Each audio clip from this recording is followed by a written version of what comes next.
സിദ്ധാർത്ഥിന്റെ അഭിനയം കൊണ്ട് പ്രേക്ഷക ശ്രദ്ധ ഏറെ പിടിച്ചുപറ്റിയ ഏറ്റവും പുതിയ തമിഴ് ചിത്രമാണ് ചിറ്റ. സിദ്ധാർത്ഥിന്റെ അഭിനയത്തോട് കിടപിടിക്കുന്ന അഭിനയം തന്നെയാണ് ചിത്രത്തിലെ കേന്ദ്ര ബിന്ദുവായ സുന്ദരിയുടെ കഥാപാത്രം അഭിനയിച്ചിരിക്കുന്ന സഹസ്രശ്രീയും കാഴ്ചവെച്ചിരിക്കുന്നത്. കൂടാതെ നിമിഷ സജയൻ, അഞ്ജലി നായർ തുടങ്ങിയവരും തങ്ങളുടെ കഥാപാത്രങ്ങളെ മികവുറ്റതാക്കിയിട്ടുണ്ട്. ഇതാണ് ചിത്രത്തിലെ നായകൻ, എല്ലാവരും ഈശ എന്ന് വിളിക്കുന്ന ഈശ്വർ.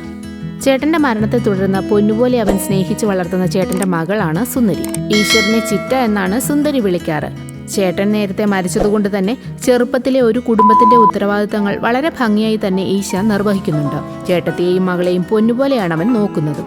എന്നാൽ ഈശ്വറിന് ഒരു ദിവസം സുന്ദരിയുടെ കൂട്ടുകാരിയെ റേപ്പ് ചെയ്തുവെന്ന പഴി കേൾക്കേണ്ടി വരുന്നു. അതേ തുടർന്ന് ഒരു ദിവസം സുന്ദരിയെ കാണാതാവുകയും ചെയ്യുന്നു. റേപ്പിസ്റ്റ് എന്ന പേര് ഈശ്വറിനെ വിട്ടു പോകുമോ? സുന്ദരിയെ കണ്ടുകിട്ടുമോ? അവൾക്ക് എന്താണ് സംഭവിച്ചത്? ഇതെല്ലാം ചർച്ച ചെയ്യുന്ന ഒരു അടിപൊളി ത്രില്ലർ ചിത്രമാണ് ചിറ്റ. നമുക്കിനി നേരെ വീഡിയോയിലേക്ക് പോകാം. ചിത്രത്തിന്റെ തുടക്കത്തിൽ നായിക ശക്തിയെയാണ് കാണിക്കുന്നത്. ബസ് സ്റ്റാൻഡിൽ വന്നിറങ്ങുന്ന ശക്തി ബാഗൊക്കെ തന്റെ ബ്രദറിനെ ഏൽപ്പിച്ച് ബാത്റൂമിലേക്ക് പോകും.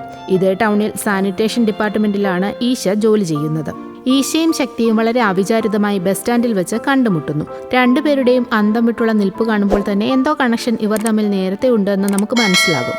പരസ്പരം നോക്കി നിൽക്കുന്നതിനിടയിൽ വാച്ചിൽ നോക്കുന്ന ഈശ പെട്ടെന്ന് ശക്തിയോട് ഒന്നും പറയാതെ അവിടെ നിന്നും ഓടിപ്പോകും. അവൻ നേരെ പോകുന്നത് സുന്ദരിയുടെ സ്കൂളിലേക്കാണ്. സ്കൂൾ വിടുന്ന ടൈം ആയത് കാരണമാണ് ഈശ ശക്തിയോടൊന്നും മിണ്ടാതെ അവിടെ നിന്നും വേഗം പോയത്. അങ്ങനെ പാഞ്ഞ് സ്കൂളിലേക്ക് വരുന്ന ഈശ്വരനോട് നിങ്ങൾ വരാൻ താമസിച്ചതുകൊണ്ട് സുന്ദരിയെ ഒരു ഓട്ടോയിൽ കയറ്റി വിട്ടെന്ന് അവിടുത്തെ വാച്ച്മാൻ പറയുന്നു. ഇത് കേട്ട് ദേഷ്യം വരുന്ന ഈശ വാച്ചറിന്റെ കോളറിൽ കയറി പിടിക്കും. അവൾ എങ്ങും പോയിട്ടില്ല. മരത്തിന് മുകളിൽ ഈശയെ പറ്റിക്കാൻ നിൽപ്പുണ്ടെന്ന് വാച്ചർ പറയുമ്പോൾ ഈശ വേഗം തന്റെ മൊബൈൽ എടുത്ത് ഗെയിം കളിക്കാൻ തുടങ്ങുന്നു. ഇത് കാണുന്ന സുന്ദരി ഞാൻ കളിക്കാമെന്ന് പറഞ്ഞ് ഈശയുടെ അടുത്തേക്ക് ഓടിവരും. സുന്ദരിയാണ് ഈശ്വരന്റെ ലോകം. അവർ ജനിച്ചതു മുതൽ സുന്ദരി കാണുന്നത് അച്ഛന്റെ സ്ഥാനത്ത് ഈശ്വരനെയാണ്. അതുകൊണ്ട് തന്നെ അവർ തമ്മിൽ വല്ലാത്ത അറ്റാച്ച്മെന്റ് ആണ്. അവളെ സ്കൂളിലാക്കുന്നതും തിരികെ വിളിച്ചുകൊണ്ടുവരുന്നതുമെല്ലാം ഈശ്വറാണ്. അവളെ കൊഞ്ചിച്ച നേരെ പലചരക്ക് കടയിലേക്ക് സാധനം വാങ്ങാനാണ് പിന്നെ അവർ പോകുന്നത്. തൊട്ടപ്പുറത്തെ കടയിൽ നിന്ന് കളർ കോഴിക്കുഞ്ഞിനെ വേണമെന്ന് പറഞ്ഞ് സുന്ദരി ബഹളം വെക്കുന്നു. അതൊന്നും പറ്റില്ല, അതിനെ വാങ്ങിയാൽ 2 ദിവസം കഴിയുമ്പോൾ ചത്തുപോകും. നീ വേണേൽ ലോലിപ്പോപ്പ് വാങ്ങിക്കൊള്ളാനും ഈശ അവളോട് പറയും. എങ്കിൽ അവിടെ കൊണ്ടുപോയി എന്നെ അതിനൊന്ന് കാണിച്ചു തരികയെങ്കിലും ചെയ്യാൻ അവൾ ഈശയോട് പറയും. സാധനം വാങ്ങിയിട്ട് ഞാൻ 1000 രൂപ കടയിൽ കൊടുത്തു. 850 രൂപയായി ഇവിടെ. ബാക്കി എത്ര രൂപയുണ്ടെന്ന് കറക്റ്റ് പറഞ്ഞാൽ ആ പൈസയ്ക്ക് നിനക്ക് കോഴിക്കുഞ്ഞിനെ വാങ്ങിത്തരാം. തെറ്റിച്ചാൽ ലോലിപ്പോപ്പ് തന്നെ എന്ന് ഈശ പറയും. ഇത് കേട്ട് സുന്ദരിയും കാര്യമായിട്ട് കണക്ക് കൂട്ടാൻ തുടങ്ങുന്നു. എന്നാൽ അടുത്ത സീനിൽ വായിൽ ലോലിപ്പോപ്പും വെച്ച് ബൈക്കിൽ പോകുന്ന സുന്ദരിയെ കാണിക്കുന്നു. ബൈക്കിൽ അങ്ങനെ പോകുമ്പോൾ ചിറ്റ വിളിക്കാൻ വരുന്നതുവരെ എനിക്ക് ബോറടിക്കും, ഞാൻ ഓട്ടോയിൽ വരട്ടെ, അങ്ങനെയാണെങ്കിൽ എനിക്ക് കുറച്ച് ഫ്രണ്ട്സിനെ കിട്ടുമല്ലോ എന്ന് സുന്ദരി പറയും. നീ ഓട്ടോയിൽ പോയി വഴിയെങ്ങാനും തെറ്റിപ്പോയാൽ എൻ്റെ ജീവൻ പോകുമെന്ന് ഈശ പറയും. അവരങ്ങനെ വീട്ടിലെത്തുന്നു. ഇതാണ് ഈശയുടെ ചേട്ടത്തി. അവരാണെങ്കിൽ ഈശയ്ക്ക് പെണ്ണാലോചിക്കുകയാണ്. എന്നാൽ അവൻ അതിപ്പോ വേണ്ട എന്ന് പറഞ്ഞ് ഒഴിവാകും. ഇത് ഈശയുടെ ഫ്രണ്ട് വടിവേലു. ഇത് വടിവേലുവിന്റെ പെങ്ങളുടെ മകൾ പൊന്നി. ഈശയ്ക്ക് സുന്ദരിയെ പോലെ തന്നെയാണ് പൊന്നിയും. വടിവേലു ശക്തി നാട്ടിൽ വന്നിട്ടുള്ള കാര്യം ഈശ്വരനോട് പറയുന്നു. ശക്തിയും ഈശ്വറും വടിവേലുവും പിന്നെ സുരേഷും ഇവരെല്ലാം ഒരുമിച്ച് പഠിച്ചവരാണ്. വടിവേലു അവിടുത്തെ സ്റ്റേഷനിലെ SI ആണെങ്കിലും അണ്ടർ കവർ പോലീസ് ഓഫീസർ ആയതുകൊണ്ട് തന്നെ യൂണിഫോം ഒന്നും എപ്പോഴും യൂസ് ചെയ്യാറില്ല. സുരേഷ് ഒരു മെസ് നടത്തുന്നു. ശക്തിയുടെ കല്യാണം കഴിഞ്ഞിരിക്കുമോ അതോ വല്ല റിലേഷൻഷിപ്പിലുമായിരിക്കുമോ എന്നൊക്കെ ഈശ്വറും വടിവേലുവും പറയുന്നുണ്ട്. സുരേഷിന്റെ വീട്ടിലിരുന്ന് ഈശ്വറും വടിവേലുവും സംസാരിക്കുമ്പോഴേക്കും അവരുടെ കൂടെ ഉണ്ടായിരുന്ന പൊന്നിയെ കൂട്ടിക്കൊണ്ടുപോകാൻ അവളുടെ ചേച്ചി വരുന്നു. പിറ്റേന്ന് വെളുപ്പിനെ തന്നെ ഈശ്വർ ജോലിക്ക് പോകും. അവിടെ ചെല്ലുമ്പോൾ ദേ നമ്മുടെ ശക്തി. അവിടെ പുതിയതായി അവൾ ജോലിക്ക് ചേരാൻ വന്നിട്ടുള്ളതായിരുന്നു. ശക്തിയും അങ്ങനെ വേസ്റ്റ് എടുക്കുന്ന ജോലിക്ക് ജോയിൻ ചെയ്യും. വടിവേലുവിനെയും കൂട്ടി നേരെ ശക്തിയുടെ അടുത്തേക്ക് ഈശ്വർ വരുന്നു. ഒരുപാട് നാൾ കഴിഞ്ഞ് കണ്ട സന്തോഷത്തിൽ വടിവേലുവും ശക്തിയും സംസാരിക്കും. ഇത് നല്ല അവസരമാണ്, നിനക്ക് പറയാനുള്ളത് നീ ഇപ്പോൾ പറയണമെന്ന് വടിവേലു പറയുമ്പോൾ ശക്തിയോടൊരു കാര്യം പറയാനുണ്ടെന്ന് ഈശ്വർ എന്ന് പറയുന്നു. എന്നാൽ ശക്തി കുറച്ച് ഡിസ്റ്റൻസ് കീപ്പ് ചെയ്ത് പറയണം സാർ എന്ന് പറയുന്നതോടെ ഈശ്വരനും വാശിയാകും. ഈശ്വർ ജോലി സമയത്ത് സംസാരിച്ച് നടക്കാതെ പോയി ജോലി ചെയ്യാൻ അവളോട് പറയും. ശേഷം ഈശ്വറിന്റെ ഒപ്പ് വാങ്ങാൻ ഒരു ഫയലുമായി ശക്തി വരുമ്പോഴും ഈശ്വർ അവളോട് സംസാരിക്കാൻ ശ്രമിക്കുന്നെങ്കിലും അവൾ അത് മൈൻഡ് ആക്കാതെ പോകുന്നു. അവൻ അവളോട് സോറി പറഞ്ഞിട്ട് നീ നന്നായി പഠിക്കുമായിരുന്നല്ലോ, +2 റിസൾട്ട് വന്നതിന് ശേഷം നിന്റെ വിവരമൊന്നും ഇല്ലായിരുന്നു, നീ എവിടെയായിരുന്നു എന്നൊക്കെ ചോദിക്കുന്നു. എന്നാൽ നീ അന്ന് എവിടെ പോയിരുന്നു എന്ന ശക്തി ചോദിക്കുമ്പോൾ ബസ് സ്റ്റാൻഡിലെ കാര്യമാണെന്ന് കരുതി എൻ്റെ ഏട്ടൻ്റെ മോളെ സ്കൂളിൽ നിന്ന് കൂട്ടിക്കൊണ്ടുവരാൻ പോയതാ, അന്ന് സമയമേറെ വൈകിയിരുന്നു എന്ന് ഈശ പറയുന്നു. ശക്തി അപ്പോൾ അതല്ല, നമ്മുടെ 12th റിസൾട്ട് വന്ന വന്നപ്പോഴെന്ന് പറഞ്ഞിട്ട് ദേഷ്യപ്പെട്ട് പുറത്തേക്ക് പോകും. പുറകെ വന്ന് ഈശ്വർ ശക്തി എന്ന് വിളിച്ചവളെ പിടിക്കുമ്പോഴേക്കും ശക്തി അവന് ഒരൊറ്റ അടി കൊടുക്കുന്നു. അവൾ വല്ലാത്തൊരു മെന്റൽ സ്റ്റേജിലാണെന്ന് അവളുടെ ആ പോക്ക് കാണുമ്പോൾ തന്നെ നമുക്ക് മനസ്സിലാകും. അടുത്ത സീനിൽ സ്കൂളിലേക്ക് വരുന്ന ഈശ്വർ കാണുന്നത് മുട്ടുകാലിൽ നിൽക്കുന്ന സുന്ദരിയെയാണ്. കൂടെ പഠിക്കുന്ന ഒരു കുട്ടിയുടെ പെൻസിൽ കട്ടെടുത്തെന്ന് പറഞ്ഞ് ടീച്ചറാണ് അവളെ അങ്ങനെ നിർത്തിയത്. ശേഷം പ്രിൻസിപ്പലിന്റെ റൂമിലിരിക്കുന്ന ഈശയെയും സുന്ദരിയെയും കാണിക്കുന്നു. പെൻസിൽ കട്ടെടുത്ത കാര്യം പറയുമ്പോൾ അങ്ങനെയാണെങ്കിൽ സുന്ദരിയുടെ പെൻസിൽ എന്നും കാണാതെ പോകുന്നതോ, അതാരാണെന്ന് കണ്ടുപിടിച്ച് ആദ്യം പോലീസിന് പിടിച്ചു കൊടുക്കുക എന്ന് പറഞ്ഞിട്ട് ഈശ അവിടെ നിന്ന് സുന്ദരിയും കൂട്ടി പുറത്തേക്ക് പോകും. പുറത്തെത്തുമ്പോൾ സുന്ദരി, ഞാനാ മാജിക് പെൻസിൽ കട്ടെടുത്തത്, അതെടുത്തു കൊടുത്താലേ എൻ്റെ ഫ്രണ്ട് എൻ്റെ കൂടെ കളിക്കൂ എന്ന് പറഞ്ഞതുകൊണ്ടാണ് ഞാൻ അങ്ങനെ ചെയ്തതെന്ന് സുന്ദരി ഈശയോട് പറയുന്നു. അതോടെ ആ സ്കൂളിൽ നിന്നും TCയും വാങ്ങി സുന്ദരിയെയും കൂട്ടി ഈശ വീട്ടിലേക്ക് എത്തുന്നു.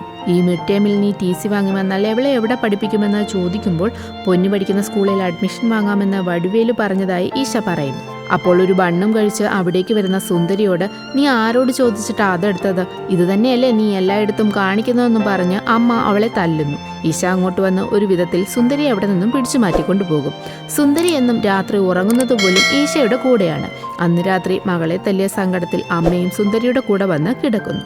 പിറ്റേന്ന് ഓഫീസിലേക്ക് വന്ന് ഫാൻ ഇട്ടിട്ട് ഈശ്വർ നോക്കുമ്പോൾ ശക്തി അവിടെ നിന്ന് ഫാൻ ക്ലീൻ ചെയ്യുന്നതാണ് കാണുന്നത്. അവൻ വേഗം ഫാൻ ഓഫ് ചെയ്ത പുറത്തേക്ക് പോകാൻ തുടങ്ങുമ്പോൾ ശക്തി അവനെ ഈശ എന്ന് വിളിക്കും. +2 റിസൾട്ട് വന്ന ദിവസം ഇതേ ഓഫീസിൽ ജോലി ചെയ്തുകൊണ്ടിരുന്ന തൻ്റെ ചേട്ടൻ മരിച്ചുപോയി, അതുകൊണ്ടാണ് അന്ന് നിന്നെ കാണാൻ എനിക്ക് വരാൻ പറ്റാഞ്ഞതെന്ന് ഈശ പറയുന്നു. ശേഷമുള്ള എല്ലാ ദിവസങ്ങളിലും ശക്തി വരുമെന്ന് കരുതി ഈശ അവൾക്ക് വേണ്ടി അവിടെ കുറെ വെയിറ്റ് ചെയ്തിരുന്നു. മാമൻ്റെ വീട്ടിൽ വരെ പോയി നോക്കി. കാരണം മാമൻ്റെ വീട്ടിൽ നിന്നാണ് അന്ന് ശക്തി പഠിച്ചിരുന്നത്. അങ്ങനെ പരസ്പരം ഉണ്ടായിരുന്ന കാര്യങ്ങളൊക്കെ പറഞ്ഞ് ക്ലിയർ ചെയ്യുന്നതോടെ അവരുടെ ആ പഴയ പ്രണയം വീണ്ടും തളർത്തു തുടങ്ങും. ഈ കാരണം കൊണ്ടാണ് ചേട്ടത്തിക്കും കല്യാണം ആലോചിക്കുമ്പോഴൊക്കെ അവൻ ഒഴിഞ്ഞു മാറിക്കൊണ്ടിരുന്നത്. അങ്ങനെ എല്ലാവരുടെയും ദിവസങ്ങൾ വളരെ സന്തോഷത്തോടെ കഴിഞ്ഞു പോകുന്നു. ശക്തിയും ഈശ്വറും കൂടുതൽ സമയം ഒരുമിച്ച് കഴിയാനും തുടങ്ങും. ഇതാണ് പൊന്നിയുടെ അമ്മ. അവർക്ക് അലങ്കാര മത്സ്യങ്ങളുടെ വിൽപ്പനയാണ്. പൊന്നിയുടെ അച്ഛൻ ഭാര്യയെ വല്ലാതെ ഇറിറ്റേറ്റ് ചെയ്യുന്ന ടൈപ്പ് ഒരു വ്യക്തിയാണ്. ഒരു ദിവസം പൊന്നി സുന്ദരിയോട് വന്ന്, നിനക്ക് മാനിനെ കാണാൻ ഇഷ്ടമാണോ? ഇന്നലെ എൻ്റെ ചേച്ചി ഒരു ചേട്ടനോട് ഫോണിൽ സംസാരിക്കുന്നത് കേട്ടു, നമുക്കവിടെ പോയാലോ എന്ന് ചോദിക്കും. കാരണം അവർ താമസിക്കുന്നതിനടുത്ത് ഒരു ഡാമുണ്ട്, അതിനു ചുറ്റും വലിയ കാടാണ്. പൊന്നിയുടെ ചേച്ചി അവിടെ പോയാൽ മാനിനെ കാണാമെന്ന് പറയുന്നത് കേട്ടിട്ടാണ് പൊന്നി സുന്ദരിയോട് അങ്ങനെ വന്ന് പറയുന്നത്. ശരിക്കും പൊന്നിയുടെ ചേച്ചി അവളുടെ ലവറിനോട് എന്തോ കോഡ് ഭാഷ സംസാരിച്ചതായിരുന്നു. എന്നാൽ പൊന്നി അത് തെറ്റിദ്ധരിച്ച് അവിടെ മാനുണ്ടെന്നൊക്കെ വിശ്വസിച്ച് സുന്ദരിയോട് പറയുകയായിരുന്നു. സുന്ദരിക്കും മാനിനെ കാണണമെന്നുണ്ട്. പക്ഷേ ചിറ്റ അറിയാതെ എങ്ങനെ പോകുമെന്ന് അവൾ ചോദിക്കും. അതിനെന്തേലും വഴിയുണ്ടാക്കാമെന്ന് പൊന്നിയും പറയുന്നു. ഇതേ സമയം 13 വയസ്സുള്ള ഒരു കുട്ടിയെ മൾട്ടിപ്പിൾ റേപ്പ് ചെയ്ത് ഉപേക്ഷിച്ച നിലയിൽ ഫോറസ്റ്റ് ഏരിയയിൽ നിന്ന് കണ്ടുകിട്ടിയതായി പോലീസിന് കേസ് വരും. അവരതിനെക്കുറിച്ച് ഡിസ്കസ് ചെയ്യുകയും ചെയ്യുന്നു. ഇതുൾപ്പെടെ നിലവിൽ 5 കേസ് റിപ്പോർട്ട് ചെയ്തിട്ടുള്ളതായി വടിവേലു പറയുന്നു. ആ കാട്ടിൽ സ്കൂളിലും കോളേജിലും പഠിക്കുന്ന കുട്ടികൾ അനാശാസ്യ പ്രവർത്തനങ്ങൾക്കായി വരുന്നത് സ്ഥിരമായിരുന്നു. അങ്ങനെ വരുന്ന കുട്ടികളെയാണ് മിക്കവാറും റേപ്പ് ചെയ്യപ്പെടുന്നത്. ശേഷം പൊന്നിയുടെ അച്ഛനെ കാണിക്കും. റോഡിലൂടെ വേസ്റ്റ് വാരുന്ന ഒരാൾ പോകുന്നത് കണ്ട് ചായ ഇട്ട് തരാം, ഒന്ന് വന്ന് കക്കൂസ് കഴുകിയിട്ട് പോകാൻ അയാളോട് പൊന്നിയുടെ അച്ഛൻ പറയുന്നു. അയാളുടെ കൂടെ ഉണ്ടായിരുന്ന ശക്തി എന്നാൽ അതിന് സമ്മതിക്കില്ല. അത് കേട്ട് ദേഷ്യം വരുന്ന പൊന്നിയുടെ അച്ഛൻ ശക്തിയുമായി വഴക്കിടുന്നു. ഇതേസമയം ഈശയും സുന്ദരിയെ കൂട്ടിക്കൊണ്ടുപോകാൻ അവിടേക്ക് വരുന്നുണ്ട്. ശക്തിയെ പൊന്നിയുടെ അച്ഛൻ വഴക്ക് പറയുന്നത് കേട്ട് ഈശ അയാൾക്കിട്ടൊരു അടി കൊടുക്കുന്നു. അതോടെ അയാൾ നേരെ ഓടയിലേക്ക് ഒരൊറ്റ വീഴ്ചയാണ്. രാത്രി വടിവേലുവിന്റെ അടുത്ത് വന്ന് ഈശ നിന്റെ അളിയനെ അടിച്ചതിന് സോറി എന്നൊക്കെ പറയും. എന്നാൽ അയാൾക്കത് വടിവേലു ഓങ്ങി വെച്ചതായിരുന്നു. കാരണം അയാളുടെ സ്വഭാവം അത്രയ്ക്ക് ഇറിറ്റേറ്റിംഗ് ആയിരുന്നു. ഈശ അടി കൊടുത്തുവെന്ന് പറയുന്നതോടെ വടിവേലുവും ഹാപ്പിയാകുന്നു. അവരങ്ങനെ അത് പറഞ്ഞ് ചിരിയോട് ചിരിയാണ്. അടുത്ത ദിവസം രാവിലെ സുന്ദരിയെ കൊണ്ടുവിടാൻ വരുന്ന ശക്തിയോട് വൈകുന്നേരം എക്സ്ട്രാ ക്ലാസ് ഉണ്ട്, അതുകൊണ്ട് 5:30 വിളിക്കാൻ വന്നാൽ മതിയെന്ന് പൊന്നി പറയും. വൈകുന്നേരമാകുമ്പോൾ സ്കൂളിൽ നിന്ന് പുറത്തേക്ക് വരുന്ന പൊന്നിയും സുന്ദരിയും കാണുന്നത് ജോലി സംബന്ധമായി സ്കൂളിന് പുറത്തു വന്നു നിൽക്കുന്ന ഈശയാണ്. എന്നാൽ ഈശ കാണാതെ രണ്ടാളും കൂടി ഒരു ഓട്ടോയിൽ കയറുന്നു. എന്നാൽ ഓട്ടോ സ്റ്റാർട്ട് ചെയ്യാൻ തുടങ്ങുമ്പോഴേക്കും സുന്ദരി ആകെ പേടിച്ചു പോകും. അതോടെ അവൾ പൊന്നിയോട് സോറി പറഞ്ഞിട്ട് നേരെ ഈശയുടെ അടുത്തേക്ക് ഓടി വരുന്നു. ഒടുവിൽ പൊന്നി മാത്രം ഓട്ടോയിൽ ഫോറസ്റ്റിലേക്ക് പോകുന്നതായി കാണിക്കും. വീട്ടിൽ വരുന്ന ഈശ എക്സ്ട്രാ ക്ലാസ് വെച്ചിട്ട് കുട്ടികളെ നേരത്തെ വിട്ടാൽ സ്കൂളിൽ നിന്ന് വിളിച്ചു പറയണ്ടേ, ഉത്തരവാദിത്തമില്ലാത്ത സ്കൂൾ എന്നൊക്കെ പറഞ്ഞ് ബഹളം വെക്കുന്നു. ഇത് കേൾക്കുന്ന ചേട്ടത്തി, ദയവ് ചെയ്ത് നീ ഈ സ്കൂളിലെങ്കിലും ഒരു പ്രശ്നം ഉണ്ടാക്കരുത്, ഞാൻ ടീച്ചറിനെ വിളിച്ച് ചോദിച്ചോളാം എന്നൊക്കെ പറഞ്ഞ് അവനെ സമാധാനപ്പെടുത്തും. പിറ്റേന്ന് സ്കൂളിലേക്ക് വരുന്ന പൊന്നി ആകെ വിഷമിച്ചിരിക്കുന്നത് കണ്ട് സുന്ദരി ചെന്ന് സോറി പറയും. അങ്ങനെ ക്ലാസ്സിൽ ശ്രദ്ധിക്കാതിരിക്കുന്ന പൊന്നിയെ ടീച്ചർ വിളിക്കുമ്പോഴേക്കും അവൾ പെട്ടെന്ന് കരയാൻ തുടങ്ങും. ശേഷം വൊമിറ്റിംഗ് ടെൻഡൻസി കാണിക്കുമ്പോഴേക്കും പൊന്നിയെ ടീച്ചർ ബാത്റൂമിലേക്ക് പറഞ്ഞുവിടും. കൂടെ സുന്ദരിയും പോകുന്നു. സുന്ദരി വീണ്ടും പൊന്നിയോട് ഒരുപാട് തവണ സോറി പറയുമെങ്കിലും പൊന്നി അപ്പോഴും ഒന്നും മിണ്ടുന്നില്ല. ക്ലാസ് കഴിഞ്ഞിറങ്ങുന്ന സുന്ദരി നേരെ ഈശയുടെ അടുത്ത് വന്ന് പൊന്നി തന്നോട് മിണ്ടുന്നില്ലെന്ന് പരാതി പറയും. ഈശയും വന്ന പൊന്നിയോട് സംസാരിക്കുന്നെങ്കിലും അവൾ ആകെ വല്ലാത്തൊരു രീതിയിൽ പെരുമാറുന്നു. അവൾ ഒറ്റയ്ക്ക് പോകാൻ നിൽക്കുന്നത് കണ്ട് ഞാൻ നിന്നെ കൊണ്ടുവിടാമെന്ന് ഈശ അവളോട് പറയും. പൊന്നി വേണ്ടെന്ന് പറയുമ്പോൾ ഞാൻ എന്നാൽ അമ്മയെ വിളിക്കാമെന്ന് പറയുന്നെങ്കിലും അത് കേട്ട് പേടിക്കുന്ന പൊന്നി വേണ്ട, ഞാൻ നിങ്ങളുടെ കൂടെ വരാമെന്ന് പറയുന്നു. പൊന്നിക്ക് എന്തോ പ്രശ്നമുണ്ടെന്ന് മനസ്സിലാകുന്നത് കൊണ്ട് തന്നെ അവളോട് ഒറ്റയ്ക്ക് സംസാരിക്കാമെന്ന് ഈശ തീരുമാനിക്കും. ശേഷം സുന്ദരിയെ സ്കൂൾ ഗേറ്റിന്റെ അവിടെ നിർത്തിയിട്ട് ഒറ്റയ്ക്ക് കൊണ്ടുപോയാലേ അവളെ നമ്മുടെ വഴിക്ക് കൊണ്ടുവരാൻ പറ്റൂ എന്ന് പറഞ്ഞിട്ട് പൊന്നിയെയും കൂട്ടി അവിടെ നിന്നും പോകും. വഴിക്ക് വെച്ചും പൊന്നി ആകെ ഗ്ലൂമി ആയിട്ടാണ് ഈശ കാണുന്നത്. വീട്ടിൽ പൊന്നിയുടെ അച്ഛനുണ്ടായത് കൊണ്ട് തന്നെ വീടിന്റെ കുറച്ച് അപ്പുറത്ത് മാറ്റി അവളെ ഇറക്കി അവൾക്ക് എന്താ പറ്റിയതെന്ന് ഈശ അവളോട് ചോദിക്കുന്നു.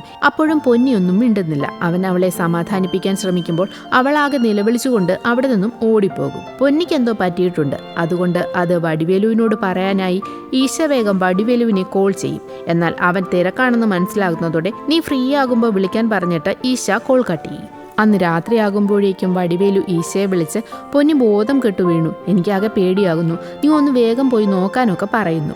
ആ സീൻ കട്ടായി പിറ്റേന്ന് സുന്ദരിയെ സ്കൂളിൽ വിടാൻ നേരമായിട്ടും ഈശയെ കാണാഞ്ഞതുകൊണ്ട് സുരേഷിനെ വിളിച്ച പൊന്നിയുടെ വീട്ടിൽ ഈശയെ തിരക്കാൻ വേണ്ടി ചേട്ടത്തി പറയുന്നു. പെട്ടെന്ന് അവിടേക്ക് കുറച്ചു പേർ വന്ന് ഈശയും എല്ലാവരും പൊന്നിയുടെ വീട്ടിലുണ്ട്, പൊന്നിയുടെ അച്ഛൻ നിങ്ങളെ കൂട്ടിക്കൊണ്ടുവരാൻ ഞങ്ങളെ പറഞ്ഞു വിട്ടതാണ് എന്ന് പറഞ്ഞ് ചേട്ടത്തിയെയും സുന്ദരിയെയും കൂട്ടി അവിടെ നിന്നും പോകും.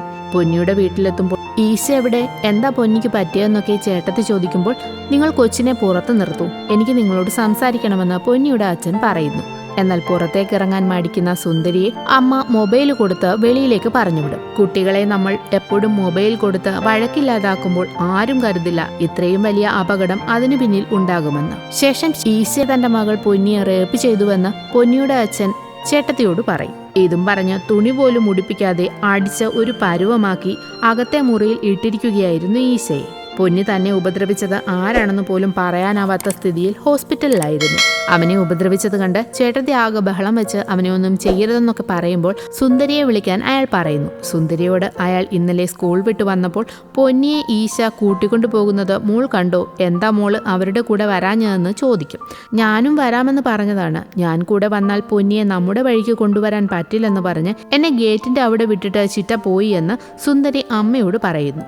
ഒരിക്കൽ പോലും സുന്ദരിയെ ഒറ്റയ്ക്കിട്ടിട്ട് പോയിട്ടില്ലാത്ത ഈശ അന്നങ്ങനെ സുന്ദരിയെ ഒറ്റയ്ക്കാക്കി പൊന്നിയെ മാത്രം കൂട്ടി അവിടുന്ന് പോയി എന്നറിയുന്നതോടെ എല്ലാവരും അവനെ റേപ്പിസ്റ്റ് എന്ന രീതിയിൽ മുദ്ര കുത്തുന്നു, അതും ഒരു കൊച്ചു കുഞ്ഞിനെ. അപ്പോഴേക്കും അവിടേക്ക് ഹോസ്പിറ്റലിൽ നിന്ന് വിളിച്ചു പറഞ്ഞതാണെന്ന് പറഞ്ഞ് 2 ലേഡി പോലീസ് ഓഫീസേഴ്സ് വരുന്നു. അങ്ങനെ ഏതായാലും ഈശയെ പോക്സോ കേസിന് പോലീസ് അറസ്റ്റ് ചെയ്യും. സ്റ്റേഷനിലിരിക്കുന്ന അവനെ കാണാൻ ശക്തി വരുന്നു. വടിവേലുവിനോട് വന്ന് ശക്തി എന്താ അവനെ എല്ലാവരും കൂടി ചെയ്തു വെച്ചിരിക്കുന്നതെന്ന് കണ്ടോ എന്ന് ചോദിക്കുമ്പോൾ വടിവേലു നേരെ വന്ന CIയോട് ഞങ്ങൾക്ക് കേസില്ല, അവനെ വെറുതെ വിട്ടേക്കാൻ പറയുന്നു. നിങ്ങളുടെ കൊച്ചിനോട് ഇത്രയ്ക്ക് ക്രൂരത ചെയ്തിട്ടും കേസില്ലെന്ന് പറയുന്ന നിങ്ങൾ കാരണമാണ് നാട് നന്നാവാത്തത് എന്നൊക്കെ അവർ കുറെ കുറ്റപ്പെടുത്തിയിട്ട് ഈശ്വരനെ വെറുതെ വിടുന്നു. സ്റ്റേഷനിൽ നിന്ന് ഇറങ്ങുമ്പോൾ വടിവേലുവിനോട് ഈശ്വർ വന്ന് ഞാനൊന്നും ചെയ്തിട്ടില്ല, നീയെങ്കിലും എന്നെ വിശ്വസിക്കാനൊക്കെ പറഞ്ഞ് കരയുന്നു. വടിവേലുവും ഈശ്വരനെ അപ്പോൾ തല്ലും. എന്തിനാണ് നീ സുന്ദരിയെ കൂട്ടാതെ പൊന്നിയെ മാത്രം കൂട്ടിക്കൊണ്ടുപോയത്, എന്നിട്ട് വീട്ടിൽ വിടാതെ വഴിയിൽ നിർത്തിയത് എന്തിനാ എന്നൊക്കെ വടിവേലു ഈശയോട് ചോദിക്കും. ഈശ്വർ അപ്പോൾ അന്ന് നടന്ന സംഭവമെല്ലാം പറയുമെങ്കിലും സുന്ദരിയെ എന്തിനാണ് നീ കൂട്ടാതെ പോയത് എന്ന് ചോദിച്ച് അവൻ വീണ്ടും ഈശയെ തല്ലുന്നു. അതോടെ ഈശ ആകെ തകർന്നു പോകുന്നു. അവൻ നേരെ സുരേഷിന്റെ മെസ്സിലേക്ക് വരും. അവർ സംസാരിച്ചിരിക്കുമ്പോഴേക്കും ശക്തി അവിടേക്ക് വരുന്നു. അതോടെ അല്പം സമാധാനമാകുന്ന ഈശ അവളുടെ മടിയിലേക്ക് ചാഞ്ഞു കിടന്ന് കരയുന്നു. പെട്ടെന്ന് നീ എന്തിനാടാ സുന്ദരിയെ അവിടെ വിട്ടിട്ട് പോയതെന്ന് ശക്തി ചോദിക്കും. അതോടെ അവളും തന്നെ സംശയിക്കുന്നുവെന്ന് തോന്നുന്നത് കൊണ്ട് തന്നെ അവളെ അവിടെ നിന്ന് പറഞ്ഞു വിടാൻ ഈശ്വർ സുരേഷിനോട് പറയുന്നു.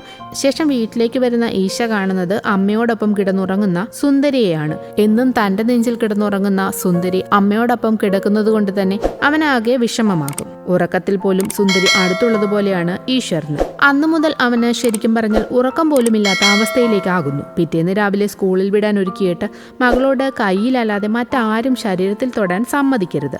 ആരെങ്കിലും തൊടാൻ ശ്രമിച്ചാൽ കൈ എടുക്കാൻ പറഞ്ഞ് ഉറക്ക ബഹളം വയ്ക്കണം. ഒന്നുകിൽ മാമിനോടോ അല്ലെങ്കിൽ എന്നോടോ അതുമല്ലെങ്കിൽ ചിറ്റയോടോ പറയണമെന്ന് അമ്മ സുന്ദരിയോട് പറയുന്നു. ചിറ്റയാണ് തൊടുന്നതെങ്കിലോ എന്ന് സുന്ദരി ചോദിക്കുമ്പോൾ ചിറ്റ അങ്ങനെയൊന്നും തൊടില്ല, അതല്ല ചിറ്റ തൊട്ടാലും അമ്മയോട് പറയണമെന്ന് ചേട്ടത്തി പറയും.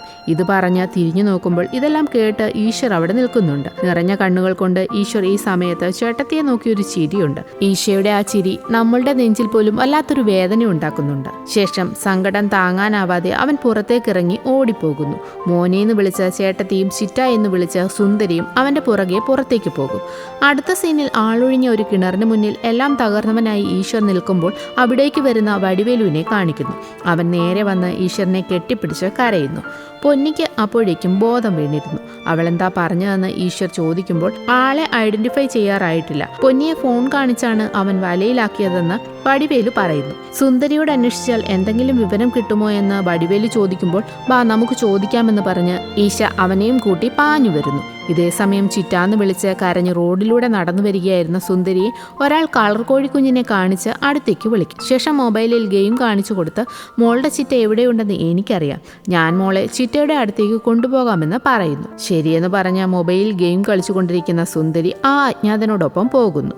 ഇതേസമയം ഈശയും വടിവേലുവും ബൈക്കിൽ വരവെ മോളെ കാണാനില്ലെന്ന് പറഞ്ഞ് റോഡിലൂടെ ഓടി വരുന്ന ചേട്ടത്തി ബോധം കെട്ട് വീഴുന്നു. അവരവളെ വേഗം ഹോസ്പിറ്റലിലേക്കും കൊണ്ടുപോകും. ഇപ്പോഴാണ് സുന്ദരിയെ കൊണ്ടുപോകുന്ന ആളെ കാണിക്കുന്നത്. കണ്ടാൽ വളരെ മാന്യനായ ഒരാളാണെങ്കിലും ഇയാൾ ശരിക്കും ഒരു സൈക്കോ ആയിരുന്നു. അന്വേഷണത്തിന്റെ ഭാഗമായി ബസ് സ്റ്റാൻഡിൽ നിന്ന് സുന്ദരി ഒരാളോടൊപ്പം ബസ്സിൽ കയറി പോകുന്നതിന്റെ ദൃശ്യങ്ങൾ പോലീസിന് ലഭിക്കുന്നു. ദീപാവലി സമയമായതിനാൽ ഒട്ടുമിക്ക ഉദ്യോഗസ്ഥരും ലീവിലായിരുന്നു. തന്നെയുമല്ല ഇതെല്ലാം എന്തോ ഒരു സാധാരണ കാര്യം പോലെയാണ് ആ CI ബിഹേവ് ചെയ്യുന്നത്. അതുകണ്ട് ഈശ്വരനും കലി കയറുന്നു. അവൻ റോഡിലൊക്കെ ഇറങ്ങി എല്ലാവരോടും സുന്ദരിയെക്കുറിച്ച് തിരക്കുന്നു. പിറ്റേന്ന് ദീപാവലി ദിനത്തിൽ തന്റെ കന്നുകാലിയെ നോക്കി വരുന്ന ഒരു സ്ത്രീ ഒരു പെൺകുട്ടിയുടെ കത്തിക്കരിഞ്ഞ മൃതദേഹം കാണുന്നു. ശേഷം അവിടേക്ക് പോലീസും നാട്ടുകാരുമെല്ലാം വരുന്നു. പോലീസ് ഇൻക്വസ്റ്റ് തയ്യാറാക്കും. അത് സുന്ദരിയാണോ എന്ന് അറിയാൻ വേണ്ടി ഈശ്വറും ചേട്ടത്തിയും ശക്തിയും എല്ലാവരും കൂടി ബോഡി കാണാനായി എത്തുന്നു. എന്നാൽ ഈശ്വറും ചേട്ടത്തിയും ബോഡി കണ്ടിട്ട് പുറത്തിറങ്ങി അത് സുന്ദരിയല്ലെന്ന് പറയും. അങ്ങനെ അവരവിടെ നിന്നും പോകുന്നു. അത് സുന്ദരിയല്ലെന്ന് ഈശ്വറിന് ഉറപ്പായിരുന്നു. ശേഷം സുന്ദരിയെ കയറ്റിക്കൊണ്ടുപോയ ബസ്സിലെ കണ്ടക്ടറിനെ പോയി ഈശ്വറും വടിവേലുവും കാണുന്നു. ടിക്കറ്റ് എടുത്ത സ്ഥലത്ത് അവരിറങ്ങിയില്ല. ആ സ്റ്റോപ്പ് എത്തുന്നതിന് മുമ്പേ ഉള്ള സ്റ്റോപ്പിൽ അയാൾ കുട്ടിയെയും കൂട്ടി ഇറങ്ങിയെന്ന് കണ്ടക്ടർ ഈശയോട് പറയുന്നു. കുട്ടിയെയും കൊണ്ട് ഇറങ്ങിയ സ്ഥലത്തേക്ക് പോയി അവര് അങ്ങനെ അന്വേഷണം തുടരുന്നു. പ്രത്യേകിച്ച് എന്നാൽ ഒരു വിവരവും ലഭിക്കുന്നില്ല. അങ്ങനെ അലഞ്ഞു നടക്കുന്നതിനിടയിൽ ഡെഡ് ബോഡി ഇൻക്വസ്റ്റ് ചെയ്ത പോലീസ് ഉദ്യോഗസ്ഥൻ അവിടേക്ക് വന്ന് വടിവേലുവിനോട് കഴിഞ്ഞ ദിവസം ഒരു ടാറ്റ ഏസിൽ ഒരു യൂണിഫോം ഇട്ട ചെറിയ പെൺകുട്ടിയെ ഒരാൾ കൊണ്ടു നടന്നതായി അന്വേഷണത്തിൽ നിന്നും മനസ്സിലാക്കാൻ കഴിഞ്ഞിട്ടുണ്ട്. തന്നെയുമല്ല കത്തിക്കരിഞ്ഞ നിലയിൽ കണ്ടെത്തിയ ഡെഡ് ബോഡി സുന്ദരിയുടേതായിരിക്കുമെന്നും ഇപ്പോഴത്തെ അവസ്ഥയിൽ ഈശ്വരന് അതൊന്നും അക്സെപ്റ്റ് ചെയ്യാൻ കഴിയാത്തതായിരിക്കും. പോലീസിന്റെ ഫോർമാലിറ്റീസ് എല്ലാം കഴിഞ്ഞു വന്നാൽ പിന്നെ കർമ്മം ചെയ്യാൻ പോലും കഴിയില്ല. ഈശ്വരനെ പറഞ്ഞു മനസ്സിലാക്കി വേഗം ബോഡി ഏറ്റെടുപ്പിക്കാനൊക്കെ അദ്ദേഹം വടിവേലുവിനോട് പറയുന്നു. അതോടെ വടിവേലുവും കൺഫ്യൂഷനാകും. അവൻ ആ കാര്യം ഈശ്വരനോട് വന്ന് പറയുമെങ്കിലും അവനത് ഒട്ടും അക്സെപ്റ്റ് ചെയ്യില്ല. കാരണം ആ മരിച്ചുപോയത് സുന്ദരി അല്ല എന്ന് തന്നെയാണ് അവൻ പറയുന്നത്. ശേഷം അവർ സുന്ദരിയെയും കൊണ്ട് സൈക്കോ കറങ്ങി നടന്നു എന്ന് പറയുന്ന വണ്ടിയുടെ ഡ്രൈവറിനെ വന്ന് കാണുന്നു. ഫോട്ടോ കാണിച്ച വണ്ടിയിൽ കൊണ്ടുപോയത് സുന്ദരിയാണോ എന്ന് ചോദിക്കുമ്പോൾ അയാളും അവളെ തിരിച്ചറിയും. ഈ സമയം റോഡിലൂടെ കുറച്ച് കുട്ടികൾ സുന്ദരിയുടെ വാട്ടർ ബോട്ടിലുമായി സൈക്കിളിൽ പോകുന്നത് കണ്ട് ഈശ്വർ ഓടി വന്ന് ഇതെവിടെ നിന്ന് കിട്ടിയെന്ന് ആ കുട്ടികളോട് ചോദിക്കും. പെൺകുട്ടിയുടെ ബോഡി കിട്ടിയ സ്ഥലത്തിന് അടുത്തു നിന്നാണ് കിട്ടിയതെന്ന് പറയുന്നത് കേട്ട് ഈശ്വർ ആകെ തളർന്നു പോകുന്നു. അതോടെ മരിച്ചത് തൻ്റെ കുട്ടിയാണെന്ന് ഈശ്വറും വിശ്വസിക്കും. എന്നാൽ ബോഡി ഏറ്റുവാങ്ങാൻ ഹോസ്പിറ്റലിൽ എത്തുമ്പോൾ ഡോക്ടർ അവരെ വഴക്കു പറയും. കാരണം സുന്ദരിയുടെ പ്രായം 8 വയസ്സാണ്. എന്നാൽ ബോഡി 11 വയസ്സ് പ്രായമുള്ള അഞ്ജലി എന്ന ഒരു കുട്ടിയുടേതായിരുന്നു. ആ ബോഡി അതിൻ്റെ പാരൻസ് തിരിച്ചറിഞ്ഞ് കൈപ്പറ്റുകയും ചെയ്തു. അങ്ങനെ മരിച്ചത് സുന്ദരിയല്ലെന്ന് അറിയുന്നതോടെ ഈശ്വരന് ജീവൻ വീഴും. അവർ വീണ്ടും അന്വേഷണം തുടരുന്നു. ബോട്ടിലുമായി പോയ കുട്ടിയെ വന്നു കണ്ട് കുപ്പി നിങ്ങൾ കഴുകിയെടുത്തത് എന്താണ് എന്ന് ഈശ ചോദിക്കുന്നു. ആ കുപ്പിയിൽ പെട്രോളിൻ്റെ സ്മെല്ലായിരുന്നു, അതുകൊണ്ടാണ് കഴുകിയെടുത്ത് ഉപയോഗിക്കാമെന്ന് കരുതിയതെന്ന് കുട്ടി ഈശയോട് പറയും. ശരിക്കും അതൊരു നിർണായക തെളിവായിരുന്നു. അതോടെ ആ സ്ഥലത്തെ പോലീസ് സ്റ്റേഷനിലെത്തി കാര്യങ്ങളൊക്കെ ഈശയും വടിവേലുവും തിരക്കും. പൊന്നിയെയും അഞ്ജലിയെയും മൊബൈൽ കൊടുത്ത് വശത്താക്കി കൊണ്ടുപോയി ക്രൂരമായി റേപ്പ് ചെയ്തതാണ് അഞ്ജലിയെ. എന്നിട്ട് അവൻ ജീവനോടെ കത്തിക്കുകയും ചെയ്തു. അഞ്ജലി എന്ന കുട്ടിയെ സുന്ദരിയുടെ വാട്ടർ ബോട്ടിൽ കൊടുത്ത് ഒരു പെട്രോൾ പമ്പിൽ പെട്രോൾ വാങ്ങാൻ വിട്ടതിൻ്റെ CCTV ഫുട്ടേജ് പോലീസ് ഈശയെ കാണിച്ചു കൊടുക്കും. ആ വിഷ്വൽസിൽ ആ കുട്ടിയുടെ കയ്യിൽ ഒരു ചെറിയ ചാക്കുകെട്ടുണ്ടായിരുന്നു. അത് കാണിച്ചാണ് ആ കുട്ടിയെ പേടിപ്പിച്ചിരിക്കുന്നത്. പക്ഷേ അതിൽ എന്താണെന്ന് പോലീസുകാർക്കും മനസ്സിലാകില്ല. ആ കുട്ടിയുടെ നടപ്പ് കാണുമ്പോൾ തന്നെ എല്ലാവർക്കും മനസ്സിലാകും അതിനെ എത്രത്തോളം ക്രൂരമായി ഉപദ്രവിച്ചിട്ടുണ്ടാകും എന്ന്. കാരണം ആ കുട്ടിക്ക് ഒന്ന് നടക്കാൻ പോലും ആകുന്നില്ലായിരുന്നു. സുന്ദരിയെ കിട്ടിയ ദിവസമാണ് അഞ്ജലിയെ കൊന്നിരിക്കുന്നത്. അതുകൊണ്ട് അടുത്ത കുട്ടിയെ കിട്ടുന്നതോടെ സുന്ദരിയെയും അവൻ കൊല്ലുമായിരിക്കുമെന്ന് ഈശ പറയുന്നു. എല്ലാ കുട്ടികളെയും വശീകരിച്ചിരിക്കുന്നത് അവർക്കിഷ്ടമുള്ള സാധനങ്ങൾ എന്തെങ്കിലും കാണിച്ചും കൊടുത്തുമൊക്കെയാണ്. അതുകൊണ്ട് സുന്ദരിക്കിഷ്ടമുള്ള സാധനങ്ങൾ എന്തൊക്കെയാണെന്ന് പോലീസ് ചോദിക്കുന്നു. സെർലാക്ക്, മാൻ, ലോലിപോപ്പ്, കളർ കോഴിക്കുഞ്ഞ്, Pond's powder, clips, magic pencil, പിന്നെ മീൻ ബൺ. അങ്ങനെ ഈശ്വറും അവൾക്കിഷ്ടമുള്ള സാധനങ്ങളുടെ എല്ലാം ലിസ്റ്റ് പറയും. പോലീസും ആ സാധനങ്ങളൊക്കെ വിൽക്കുന്ന ആ ഏരിയയിലെ കടകളിലൊക്കെ കയറി ഇറങ്ങുന്നു. എല്ലാ കടയിലും സൈക്കോയുടെ രൂപരേഖ കാണിക്കുകയും ചെയ്യും. മീൻപൺ കച്ചവടക്കാരനായ ഒരാൾ സുന്ദരിയുടെ ഫോട്ടോ തിരിച്ചറിഞ്ഞ് ഇന്നലെ ഈ കുട്ടി മീൻപൺ വാങ്ങാൻ വന്നിരുന്നുവെന്ന് പറയുന്നു. എന്നും മീൻപൺ വാങ്ങാൻ വരാമെന്ന് സുന്ദരിയുടെ കൂടെ ഉണ്ടായിരുന്ന ആൾ പറഞ്ഞതായും അയാൾ പോലീസിനോട് പറയുന്നു. അവിടെ നിൽക്കുന്ന മീൻപൺ വിൽക്കുന്ന ഒരു പ്രായമായ ആളും ഇതെല്ലാം കാണുന്നുണ്ട്. അങ്ങനെയാണെങ്കിൽ അവൻ ഇനിയും മീൻപൺ വാങ്ങാനുള്ള സാധ്യത കണക്കാക്കി ആ മീൻപൺ വിൽക്കുന്ന ആളെ പാലത്തിൽ വെയിറ്റ് ചെയ്യിക്കുന്നു. മറഞ്ഞിരിക്കുന്ന പോലീസും അയാളെ വാച്ച് ചെയ്യുന്നുണ്ട്. എന്നാൽ അന്ന് ആരും ബണ്ണ് വാങ്ങാൻ വരുന്നില്ല. പിറ്റേന്നും അവര് പകൽ അന്വേഷണം നടത്തും. ഈശയും വടിവേലുവും അതുവഴി പോകുന്നതിന്റെ തൊട്ടടുത്തുകൂടി ഈ സൈക്കോ കടയിൽ വന്ന് സെർലാക്ക്, ലോലിപോപ്പ്, പാല്, വാസലിൻ ഇതൊക്കെ വാങ്ങിപ്പോകുന്നു. ശേഷം ആളൊഴിഞ്ഞ ഒരു വീട്ടിൽ അവശയായി കിടക്കുന്ന സുന്ദരിയെയും അവളുടെ അടുത്തിരിക്കുന്ന സൈക്കോയെയും കാണിക്കുന്നു. അവൾ അപ്പോഴും ചിറ്റയെ കാണണമെന്ന് പറഞ്ഞ് കരഞ്ഞുകൊണ്ടേയിരിക്കുകയാണ്. സുന്ദരി കരയുമ്പോൾ അടുത്ത് കെട്ടിവെച്ചിരിക്കുന്ന ചാക്കിൽ 2 പാമ്പുകളുണ്ട്. അതിറങ്ങി വന്നാൽ കൊച്ചുകുട്ടികളെ എന്താ ചെയ്യുന്നതെന്ന് ചോദിക്കും. സുന്ദരി കടിച്ചു കീറുമെന്നൊക്കെ പറഞ്ഞ് പേടിച്ച് കരയുന്നു. മോൾക്ക് കഴിക്കാൻ വേണോ? ഗെയിം കളിക്കണോ? എന്താ വേണ്ടതെന്ന് ചോദിക്കുമ്പോൾ സുന്ദരി എനിക്കൊന്ന് കുളിക്കണമെന്ന് പറയും. അയാൾക്കത് ഇഷ്ടമാകും. ഞാൻ കുളിപ്പിച്ചു തരാം മോളെ എന്ന് പറഞ്ഞ് അയാൾ സുന്ദരിയെയും കൂട്ടി ബാത്റൂമിലേക്ക് കയറി വാതിലടയ്ക്കും. അന്ന് രാത്രിയും മീൻബണ്ണുകാരൻ പാലത്തിൽ വെയിറ്റ് ചെയ്യും. എന്നാൽ അതേസമയം മറ്റൊരിടത്ത് പ്രായമായ കച്ചവടക്കാരൻ്റെ അടുത്തേക്ക് വന്ന് മീൻബണ്ണ് വേണമെന്ന് പറയുന്നു. അയാളെ കാണുന്നതും കച്ചവടക്കാരന് ആളെ പിടികിട്ടും. അവനറിയാതെ ഈ വിവരം പോലീസ് നിരീക്ഷണത്തിലുള്ള കച്ചവടക്കാരനോട് പറയാൻ കോൾ ചെയ്യുമെങ്കിലും അയാളുടെ ഫോണിൽ പോലീസുകാരുടെ കോൾ കണക്റ്റ് ആയിരുന്നതുകൊണ്ട് കോൾ കിട്ടില്ല. ശേഷം അതുവഴി ആ സമയത്ത് ഒരു പോലീസ് വണ്ടി പോകുന്നത് കണ്ട് വൃദ്ധൻ പെട്ടെന്ന് സൈക്കോയെ പിടിച്ച് പോലീസ് പോലീസ് എന്ന് ഉറക്കെ വിളിക്കുന്നു. അപ്പോഴേക്കും സൈക്കോ വൃദ്ധനെ തള്ളിയിട്ടിട്ട് അവിടെ നിന്നും ഓടിപ്പോകും. എന്നിട്ട് നേരെ സുന്ദരിയുടെ അടുത്തേക്ക് വരുന്നു. ഈ സംഭവത്തോടെ തന്റെ പുറകെ പോലീസ് ഉണ്ടെന്ന കാര്യം അയാൾക്ക് മനസ്സിലാകും. ഇനി ഇവിടെ നിന്നാൽ പിടിക്കപ്പെടുമെന്ന് മനസ്സിലാകുന്നതോടെ അയാൾ സുന്ദരിയെയും കൂട്ടി അവിടെ നിന്ന് പോകാൻ തുടങ്ങുന്നു. എന്നാൽ സുന്ദരി അതിനെ എതിർക്കുന്നത് കൊണ്ട് തന്നെ അയാൾ അവളെ അടിക്കുകയും കഴുത്തിന് കുത്തിപ്പിടിച്ച് ഉപദ്രവിക്കുകയും ഒക്കെ ചെയ്യുന്നു. പിറ്റേന്ന് വൃദ്ധനെ ഉപദ്രവിച്ച സ്ഥലത്ത് പോലീസ് വന്ന് അന്വേഷണമൊക്കെ നടത്തുന്നു. അതുവഴി പോകുന്ന വണ്ടികളിലെല്ലാം ചെക്കിംഗ് നടത്തുകയും ചെയ്യുന്നു. അതേസമയം തലമൊട്ടയടിച്ച് ക്ലീൻ ഷേവ് ചെയ്ത് മറ്റൊരു രൂപത്തിൽ സൈക്കോ ഒരു ബസ്സിൽ യാത്ര ചെയ്യുന്നു. നേരെ കടയിൽ വന്ന് കുറച്ച് ആസിഡും മറ്റും വാങ്ങിയിട്ട് മുടിയൊക്കെ മുറിച്ച് യൂണിഫോമൊക്കെ മാറ്റി ഒരു ഉടുപ്പും പാവാടയും ഇടിയിച്ച് മറ്റൊരു ലുക്കിലുള്ള സുന്ദരിയെയും കാണിക്കും. ഒരു കൈയിൽ പാമ്പുണ്ടെന്ന് പറഞ്ഞ ചാക്ക് കെട്ടും, മറ്റേ കൈയിൽ ഒരു കുപ്പിയും കൊടുത്തിട്ട് നിന്നെ ഞാൻ ഇവിടെ നോക്കിക്കൊണ്ട് നിൽക്കുകയാണ്, ആരോടും മിണ്ടരുത്, പോയി പെട്രോൾ വാങ്ങിയിട്ട് വരാൻ പറഞ്ഞ് പമ്പിലേക്ക് അവളെ പറഞ്ഞുവിടും. സുന്ദരി റോഡ് ക്രോസ് ചെയ്യുന്നതിനിടെ ഒരു കാർ പെട്ടെന്ന് അവിടേക്ക് വരും. കാറുകാരൻ വേഗം ഇറങ്ങി വന്ന് മോൾ ഒറ്റയ്ക്കേ ഉള്ളോ, നോക്കി പോകണ്ടേ എന്നൊക്കെ ചോദിക്കുമ്പോഴേക്കും സൈക്കോ അവിടേക്ക് വന്ന സുന്ദരിയെ വഴക്ക് പറഞ്ഞ് കൂട്ടിക്കൊണ്ടു പോകുന്നു. എന്നിട്ട് അവളെ ഒരു ഓട്ടോയിൽ കയറ്റി കൊണ്ടുപോകും. പോകും വഴി പോലീസ് ചെക്കിങ് കാണുന്നതും പെട്ടെന്ന് ഫോൺ എടുത്ത് ചെവിയിൽ വെച്ചിട്ട് അയ്യോ എൻ്റെ ചേട്ടൻ എന്ന് പറഞ്ഞ് ഉറക്കെ കരയുന്നു. എന്നിട്ട് അടുത്തിരിക്കുന്ന സ്ത്രീയോട് തൻ്റെ ചേട്ടന് ആക്സിഡൻ്റായി ഹോസ്പിറ്റലിലാണ്, കൂടെ നിൽക്കാൻ പോലും ആരുമില്ല, ഞാൻ പോയിട്ട് വരാം, ഇപ്പോൾ ഫോൺ വന്നതാണ്, ചെക്കിങ്ങിൻ്റെ അപ്പുറത്ത് മോളുടെ അമ്മ നിൽപ്പുണ്ട്, മോളെ അവിടേക്ക് ഒന്ന് ഇറക്കി തരണേ എന്ന് പറയുന്നു. ആ സ്ത്രീയും ശരി എന്ന് പറയും. എന്നിട്ട് സുന്ദരിയോട് മാമി പറയുന്നിടത്ത് ഇറങ്ങിക്കൊള്ളണം എന്ന് പറഞ്ഞിട്ട് അടക്കത്തിൽ ഒരക്ഷരവും ആരോടും മിണ്ടരുത്, ഞാൻ പുറകെ തന്നെ ഉണ്ടെന്ന് പറഞ്ഞ് അവളെ ഭീഷണിപ്പെടുത്തും. ശേഷം ആ ഓട്ടോയിൽ നിന്ന് ഇറങ്ങി മറ്റൊരു ഓട്ടോയിൽ കയറി ചെക്കിങ്ങിൻ്റെ അപ്പുറത്തേക്ക് ഇറങ്ങാൻ പോകുന്നു. ഈ സമയം ഓട്ടോയിലിരിക്കുന്ന സ്ത്രീ സുന്ദരിയെ ശ്രദ്ധിക്കുന്നുണ്ട്. ആകെ അവശയായ അവളുടെ കയ്യിലും ദേഹത്തുമൊക്കെ അടിയുടെ പാട് കാണുന്നതോടെ എന്തോ പന്തികേട് മനസ്സിലാക്കി എന്തു പറ്റി മോളെ എന്ന് അവർ ചോദിക്കും. ആ മയക്കത്തിലും സുന്ദരി ചിറ്റയുടെ അടുത്ത് പോകണമെന്ന് പറഞ്ഞുകൊണ്ടേയിരിക്കുന്നു. അതോടെ സംഗതി വഷളാകുന്നു എന്ന് മനസ്സിലായ സ്ത്രീ വേഗം ചെക്കിംഗ് നടത്തുന്ന പോലീസുകാരോട് വന്ന വിവരം പറയുന്നു. ഈ സമയം സൈക്കോ കയറിയ ഓട്ടോ അതുവഴി ജസ്റ്റ് പാസ് ചെയ്ത് പോകുന്നുണ്ട്. സുന്ദരിയെ വന്ന് നോക്കുന്ന പോലീസ് ഫോണിലെ ഫോട്ടോ നോക്കിയിട്ട് മോളുടെ പേര് സുന്ദരി എന്നാണോ എന്ന് ചോദിക്കും. അപ്പോഴും അവളുടെ കയ്യിലുണ്ടായിരുന്ന ആ ചാക്കുകെട്ടിൽ പോലീസുകാരൻ പിടിക്കുന്നതോടെ ഭയന്നു വിറച്ച് കരയുന്ന സുന്ദരി പെട്ടെന്ന് ബോധം മറിഞ്ഞ് ഓട്ടോയിലേക്ക് തന്നെ വീഴുന്നു. പോലീസുകാരൻ വേഗം സുന്ദരിയെയും എടുത്ത് ജീപ്പിലേക്ക് കയറ്റാനായി ഓടുന്നു. സുന്ദരിയെ പോലീസ് ഏതായാലും പിടിച്ചുവെന്ന് മനസ്സിലാക്കുന്ന സൈക്കോ ഓട്ടോയിൽ അങ്ങനെ രക്ഷപ്പെടും. ഇതേ സമയം ഈശ്വർ പോലീസുകാരൻ സുന്ദരിയെയും കൊണ്ട് ഓടുന്നത് കാണുന്നുണ്ട്. ആദ്യം അത് സുന്ദരിയാണെന്ന് മനസ്സിലാകുന്നില്ലെങ്കിലും അല്പം കഴിഞ്ഞ് സുന്ദരി എന്ന് വിളിച്ചുകൊണ്ട് പാഞ്ഞു വന്ന് അവൻ അവളെ വാരിയെടുക്കുന്നു. ശേഷം സുന്ദരി ഹോസ്പിറ്റലിലാകുന്നു. വടിവേലുവിനോട് ഈശ്വർ അവനെ കിട്ടിയാൽ നീ എന്നെ ഏൽപ്പിക്കണം, അവൻ എൻ്റെ കൈ കൊണ്ട് ചാവണമെന്നൊക്കെ പറയുന്നു. കൊച്ചിന് ബ്ലീഡിംഗ് കൂടുതലാണെന്ന് പറഞ്ഞ് ഈ സമയം ശക്തി വന്ന് ഈശ്വർ വാങ്ങിക്കൊണ്ടുവന്ന സാധനങ്ങളൊക്കെ തട്ടിപ്പറിച്ച് മേടിച്ചു കൊണ്ട് പോകുന്നു. പോലീസ് 24 മണിക്കൂറിനുള്ളിൽ അവനെ പിടിക്കുമെന്ന് പറഞ്ഞിട്ട് അവിടെ നിന്നും പോകും.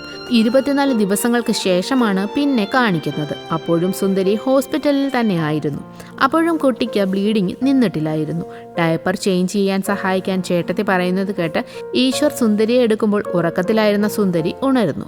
ഈശ്വറിനെ കാണുന്നതോടെ അവൾ അലറി വിളിച്ച് കരയാനും തുടങ്ങും. കാരണം അപ്പോഴും സുന്ദരി ആരെയും തിരിച്ചറിയാനുള്ള ഒരു മാനസികാവസ്ഥയിലേക്ക് എത്തിയിട്ടില്ലായിരുന്നു. സുന്ദരിയുടെ ആ മാനസികാവസ്ഥ ഈശ്വറിനെ വല്ലാതെ വേദനിപ്പിക്കുന്നു. ഹോസ്പിറ്റലിലായിരുന്ന പൊന്നി എല്ലാ ബുദ്ധിമുട്ടുകളും മാറി സുന്ദരിയെ കാണാനായി ഹോസ്പിറ്റലിലേക്ക് എത്തും.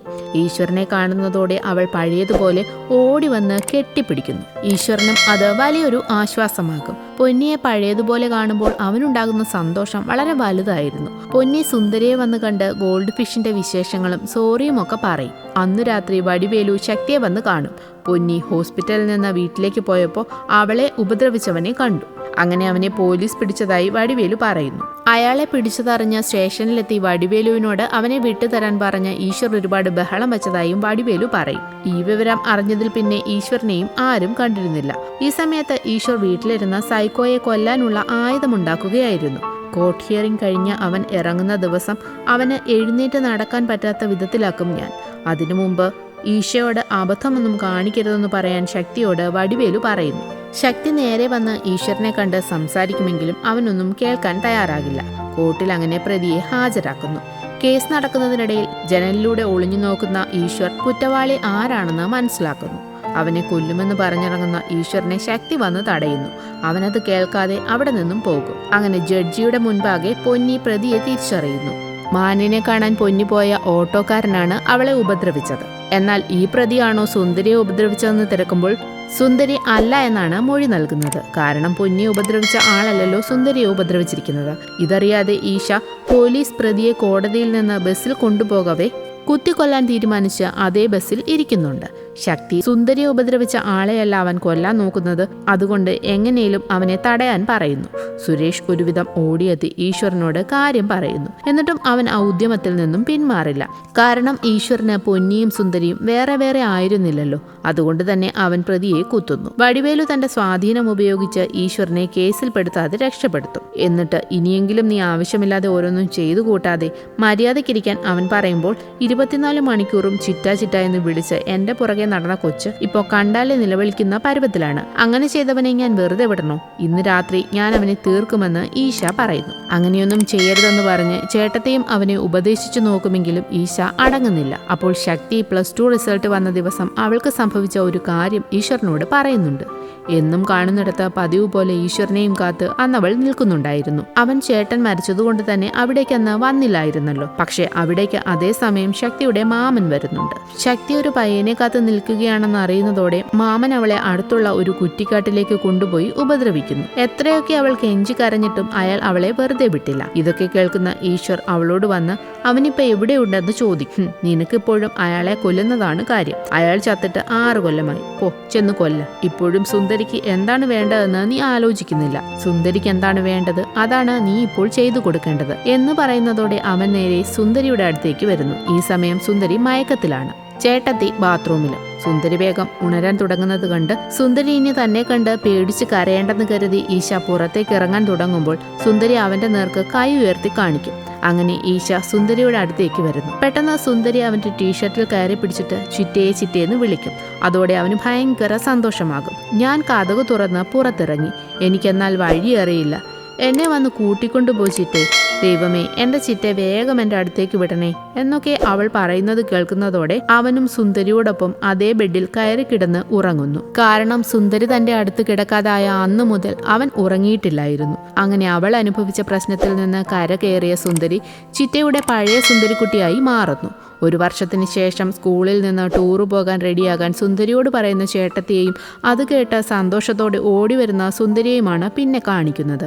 അടുത്ത സീനിൽ അഞ്ജലിയുടെ കത്തിക്കരിഞ്ഞ ശവം കിട്ടിയ സ്ഥലത്ത് നിന്ന് തന്നെ സുന്ദരിയെ ഉപദ്രവിച്ചവന്റെയും കത്തിക്കരിഞ്ഞ ശവം പോലീസിന് ലഭിക്കുന്നു. ചാവേണ്ടവനായതുകൊണ്ട് തന്നെ പോലീസ് കേസെടുക്കുന്നില്ല. എടുത്തു ചാടാതെ സൈക്കോയെ കണ്ടുപിടിച്ച് ഈശ്വർ അവനോട് പ്രതികാരം വീട്ടിയതായി കാണിച്ചുകൊണ്ട് ചിത്രം അവസാനിക്കും.